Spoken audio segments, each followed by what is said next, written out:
अस्सलाम वालेकुम स्टूडेंट्स, उम्मीद करते हैं आप सब खैरियत से होंगे। आज हम इको 402 के लेक्चर नंबर 17 को देखेंगे जो कि प्रोडक्शन है। हमारे पास कंटिन्यू टॉपिक है, तो चलते हैं अपने पहले पॉइंट की तरफ। आज का हमारा topic production with 2 variable inputs है, यानी लॉन्ग रन में फर्म के पास कैपिटल्स और लेबर्स दोनों चेंज हो सकते हैं। यानी प्रोडक्शन का जो सीधा सीधा रिलेशन है वो इनपुट्स से होता है, और इनपुट्स हमारे पास क्या होते हैं, के एंड एल होता है, यानी लेबर और कैपिटल्स। ठीक है, अब आइसोकॉन्स हमें बताती है कि डिफरेंट कॉम्बिनेशन से सेम आउटपुट कैसे मिलता है। क्लियर। अब हमने पीछे भी पढ़ा था आइसोकॉन्ट क्या होता है, यानी वो कर्व जो सेम लेवल का आउटपुट शो करती है वो क्या कहलाती है, आइसोकॉन्ट कहलाती है। जैसे कि कंज्यूमर्स थ्योरी में इन डिफरेंस कर्व्स, वैसे प्रोडक्शन में आइसोकॉन्ट होता है। ठीक है। सो यहाँ पे जैसे कि हमारे पास एक डायग्राम दिखाई गई है, इसमें हमारे पास कर्व्ड लाइंस जो है उसमें एक Q1 है वो 55 है, Q2 75 और Q3 90 है। तो ये सब डिफरेंट आउटपुट लेवल्स हैं। क्लियर। कर्व जितना ऊपर होगा उतना ज़्यादा आउटपुट होगा। ठीक है। अब यहाँ पर एक्स एक्सिस पर लेबर है, वाई एक्सिस पर कैपिटल है, और ये शेप ऑफ आइसोकॉन्ट्स है। ठीक है। और तीसरी बात इसमें यह है कि कर्व डाउनवर्ड स्लोपिंग है, मतलब अगर लेबर बढ़ाओ तो कैपिटल कम यूज़ करके भी सेम आउटपुट बना सकते हैं। ठीक है। यहाँ पे आप ये भी देख सकते हैं diminishing marginal rate of substitutions. देखें, रीडिंग द आइसोकॉन्ट्स मॉडल। आइसोकॉन्ट क्या होता है ये हम पढ़ चुके हैं। अज्यूम कैपिटल इज 3, वो कहते हैं कि फ़र्ज़ कर ले कि आपके पास कैपिटल 3 है एंड लेबर इंक्रीज होते हैं आपके 0 से 1, 1 से 2 और 2 से 3 तक। अब आप यहाँ पे नोटिस करें कि आउटपुट्स आपके इंक्रीजेज हैं, तो एट अ डिक्रीजिंग रेट 55, 20 और 15 हो जाएगा। ठीक है। और यही हमारे पास diminishing returns from labour in the short run and long run में होता है। इसी तरह अगर हम एज्यूम करें लेबर जो है वो 3 है एंड कैपिटल्स हमारे पास 0 से 1, 1 से 2, 2 से 3 है, तो आउटपुट भी इंक्रीजेज है एट अ डिक्रीजिंग रेट पर, जैसे कि 55 से 20, 20 से 15 हो रही है, डिक्रीजिंग हो रहे हैं। ठीक है। सो ड्यू टू ये किसकी वजह से, और डिमिनिशिंग रिटर्न्स फ्रॉम कैपिटल की वजह से हो रहा है। ठीक है। MRTS बताता है एक एक्स्ट्रा लेबर लेने के बदले कितना कैपिटल छोड़ सकते हैं आउटपुट सेम रखते हुए। ठीक है। अब यहाँ पे फार्मूला है जैसे कि MRTS is equal to minus del के बाय डेल एल। MRTS क्या होता है हमारे पास, मार्जिन रेट ऑफ सब्स्टिट्यूशंस होता है। ठीक है। अब माइनस डेल के बाय डेल एल मतलब कैपिटल में चेंज डिवाइडेड बाय लेबर में चेंज सेम आउटपुट पर। ठीक है। जैसे कि हमारे पास डायग्राम है, कर्व जो है वो कन्वेक्स है। ठीक है। इसका मतलब है जब लेबर बढ़ता जाता है तो पहले कैपिटल ज़्यादा रिप्लेस होता है और बाद में कैपिटल कम रिप्लेस होता है। जैसे कि डायग्राम से हम देख लेते हैं, लेबर इंक्रीज होता है जैसे कि 1 से 2 और 2 से 3, 3 से 4 तक, तो MRTS कम होता जाता है 1 से 1/2 और 1/2 से 1/3। ठीक है। जैसे जैसे आप लेबर इंक्रीज करते जाते हैं MRTS जो है वो आपका डिक्रीज होता जाता है। ठीक है। इसको कहते हैं डिमिनिशिंग MRTS। ठीक है। और ये क्यों होता है, बिकॉज ऑफ डिमिनिशिंग रिटर्न्स की वजह से होता है। जब लेबर ज़्यादा हो जाते हैं तो हर नया वर्कर कम यूज़फुल होता है, इसलिए कैपिटल कम छोड़ सकते हैं। ठीक है। अब हम बात करते हैं ऑब्जर्वेशंस की। देखिए, जब लेबर 1 से 5 तक बढ़ता है तो मतलब MRTS 1 से 1/2 तक गिरता है। याद रखना है जब चीज़ें हमारे पास लेबर बढ़ेगा तो MRTS हमारे उसके ऑपोजिट होता है। ठीक है। आइसोकॉन्ट्स कन्वेक्स होती है बिकॉज MRTS डिमिनिशिंग करता है। ठीक है। सो आपने याद रखना है कि इनपुट्स ईजिली रिप्लेस नहीं होते जब एक इनपुट बहुत ज़्यादा हो जाए तो। ठीक है। इसके बाद स्टूडेंट्स हमारे पास आ जाता है MRTS और मार्जिनल प्रोडक्टिविटी का रिलेशन। देखिए, आउटपुट चेंज होता है जब इनपुट्स चेंज हो, यानी चेंज ड्यू टू लेबर है तो MPL multiply del L, change due to capital है तो MPK मल्टीप्लाई डेल के।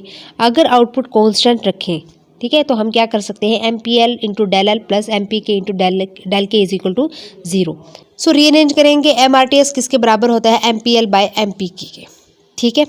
सो MRTS जो है वो लेबर की प्रोडक्टिविटी यानी डिवाइडेड बाय और कैपिटल की प्रोडक्टिविटी, यानी फर्म इनपुट्स को रिप्लेस करती है उनकी प्रोडक्टिविटी देखकर। क्लियर। अब हम बात करते हैं परफेक्ट सब्स्टिट्यूट्स की।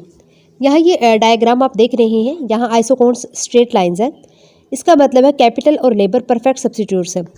फॉर एग्जांपल मशीन जो है वो वर्कर का परफेक्ट रिप्लेसमेंट है, मतलब एक मशीन तो एक worker, 2 machine 2 worker, 3 machine 3 worker, यानी ऑलवेज सेम ट्रेड ऑफ। ठीक है। और इस केस में MRTS कांस्टेंट होता है। क्लियर। अब हम बात करेंगे observations when inputs are perfectly substitutable. ठीक है। अब यहाँ पे आप देख सकते हैं कि MRTS हर पॉइंट पर कांस्टेंट होता है और किसी भी पॉइंट ABC पर सेम आउटपुट मिल सकता है। देखिए, यहाँ पर लेबर और कैपिटल परफेक्टली रिप्लेस हो सकते हैं। फॉर एग्जांपल म्यूजिकल इंस्ट्रूमेंट्स या टूल बूथ्स जो है, इसकी एग्जांपल ले लेते हैं। जैसे मशीन जो है वो वर्कर का परफेक्ट रिप्लेसमेंट होती है, तो इसलिए आइसोकोन स्ट्रेट लाइन होती है। अब डायग्राम में हम देखें ABC सब सेम आउटपुट देते हैं, फर्म जिस कॉम्बिनेशंस को चाहे चूज कर सकती है, ठीक है। तो ट्रेड ऑफ ऑलवेज सेम मतलब कि MRTS कांस्टेंट। क्लियर? डायग्राम से भी आप ये यहाँ पे देख सकते हैं स्टूडेंट्स, ठीक है। और इसके बाद हम आगे आ जाते हैं observations when inputs must be in a fixed proportion. देखिए यहाँ पर एल शेप आइसोकाउंट है, ऊपर जो हमने पढ़ा है वो स्ट्रेट लाइन आइसोकाउंट था, और अब यहाँ पे हम बात करेंगे एल शेप आइसोकाउंट की। देखिए यहाँ आइसोकाउंट एल शेप है और इसका मतलब है इनपुट्स रिप्लेस नहीं हो सकते। फॉर एग्जांपल लेबर प्लस जो है वो जैक हैमर हो गया, एक वर्कर को एक जैक हैमर चाहिए ही चाहिए, ठीक है, हथौड़ा जिसे कहते हैं। यानी ऑब्जर्वेशंस में देखें तो सब्स्टिट्यूशंस पॉसिबल नहीं है, और आउटपुट बढ़ाने के लिए दोनों इनपुट्स बढ़ाना ज़रूरी है। जैसे कि हमारे पास डायग्राम है, points A to B, B to C, output बढ़ता है, कैपिटल और लेबर दोनों बढ़ रही हैं।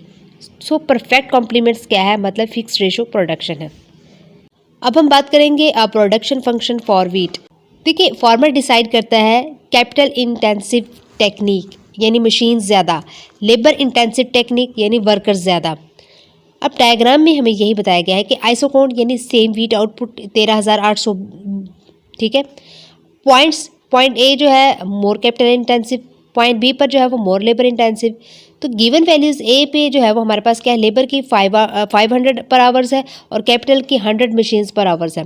बी में क्या है, लेबर जो है वो 760 पर आवर्स है और कैपिटल जो है वो 90 मशीन आवर्स है, ठीक है। सो चेंज क्या है, del K is equal to -10 है हमारे पास, ठीक है। यानी कैपिटल्स जो हमारे पास ऊपर 100 है ना ए पे, और कैपिटल बी पॉइंट पर 90 है कैपिटल्स, तो 100 में से 90 निकाल दे तो माइनस का 10 आ जाएगा ना, यानी 90 माइनस 100 करेंगे तो माइनस का 10 हमारे पास चेंज आया। और अगर हम डेल एल देखें, लेबर्स देखें, ऊपर 500 है नीचे 760 है, तो हम इनको यानी माइनस करेंगे 760 माइनस 500 तो हमारे पास 260 आ जाएगा। सो MRTS बराबर होता है माइनस डेल के बाय डेल एल, तो 10 बाई हमारे पास 260 आ जाएगा, इज इक्वल टू 0.04 आंसर आ जाएगा।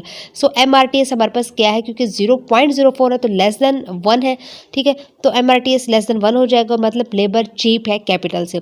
इसलिए अगर लेबर महंगा हो जाए तो मशीन्स यूज़ होंगी, जैसे कि USA की बात है, और अगर लेबर सस्ता हो जाए तो वर्कर ज़्यादा होंगे, जैसे कि इंडिया में होता है, ठीक है। सो ये जो है वो रियल वर्ल्ड लॉजिक है। क्लियर? इसके बाद हम बात करते हैं रिटर्न्स टू स्केल की। देखिए फर्म के साइज और आउटपुट का रिलेशन है, जैसे कि क्वेश्चन है अगर हम सब इनपुट्स डबल कर दें तो आउटपुट क्या होगा। अब इंक्रीजिंग रिटर्न्स टू स्केल क्या होता है, जब इनपुट्स डबल करने से आउटपुट डबल से ज़्यादा हो जाए, यानी बड़ी फर्म ज़्यादा एफिशिएंट होती हैं। इसकी रीजंस ये है कि लार्ज प्रोडक्शन मतलब कॉस्ट कम होगी, और एक बड़ी फर्म यानी ज़्यादा एफिशिएंट होती है और आइसोकोन्स क्लोजर हो जाती हैं। जैसे कि एग्जांपल ले लेते हैं ऑटो इंडस्ट्री की, जिसमें कार वगैरह होती हैं। लार्ज फैक्ट्रीज मतलब चीपर प्रोडक्शन, ठीक है। सो आपने याद रखना है इनपुट्स डबल तो मतलब output more than double, large firms more efficient.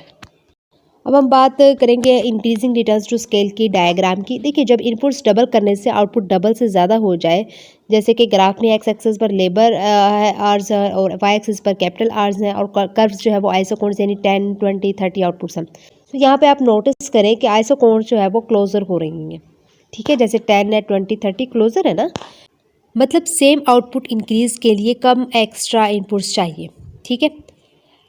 जैसे फैक्ट्री बड़ी हो जाए, हम एग्जांपल ले लेते हैं, तो मशीन्स बेटर यूज़ होती हैं, वर्कर्स स्पेशलाइज्ड हो जाते हैं और कॉस्ट कम हो जाती है। तो यहाँ पे रिजल्ट क्या निकलेगा, एफिशिएंट निकलेगा, ठीक है, बहुत ज़्यादा एफिशिएंट निकलेगा। इसके बाद हम आ जाते हैं कांस्टेंट रिटर्न्स टू स्केल पर। देखिए जब इनपुट्स डबल तो आउटपुट भी एग्जैक्ट डबल हो जाएगा। तो जैसे कि फर्म का साइज़ प्रोडक्टिविटी को इफेक्ट नहीं करता यहाँ पर, और मार्केट में बहुत फर्म्स हो सकती हैं, आइसोकोन्स इक्वल डिस्टेंस पर होती हैं।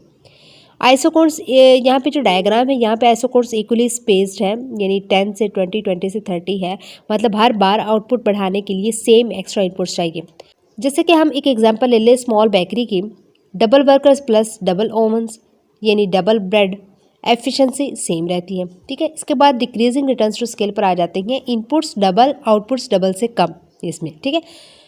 यानी बड़ी फर्म की एफिशिएंसी गिर जाती है, मैनेजमेंट मुश्किल हो जाता है और आइसोकोन्स दूर दूर हो जाते हैं, ठीक है, ज़्यादा फासले पर। यानी अब हम डायग्राम के हिसाब से देखें तो आइसोकोन्स फर्दर अपार्ट है, मतलब हर नेक्स्ट आउटपुट के लिए बहुत ज़्यादा इनपुट्स चाहिए। फर्म बहुत बड़ी हो जाए तो coordination problems, management weak, communication slow हो जाती है, तो रिजल्ट क्या निकलता है, कम एफिशिएंट होता है ये, ठीक है। इसके बाद हम बात करते हैं कारपेट इंडस्ट्री की। देखिए क्वेश्चन बनता है कि क्या इंडस्ट्री का ग्रोथ इकोनॉमीज ऑफ स्केल की वजह से है। तो यूएस कारपेट इंडस्ट्री डाटा देखते हैं, टॉप पर में है कि शॉ इंडस्ट्रीज़ है ये, और मोहॉक इंडस्ट्रीज़ है, ठीक है। लार्ज फर्म्स ज़्यादा प्रोडक्शन कर रही हैं यहाँ पर। कॉस्ट ब्रेकडाउन में क्या है, प्रोडक्शन कॉस्ट कैपिटल 77% है, लेबर 23% है, मतलब मशीन्स ज़्यादा इंपॉर्टेंट है।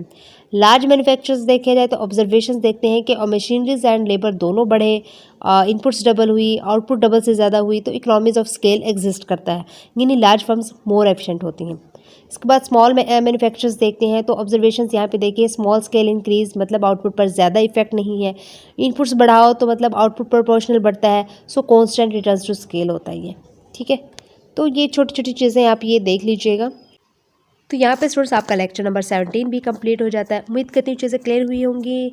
सो दुआ में याद रखिएगा। Thank you so much and अल्लाह हाफिज़।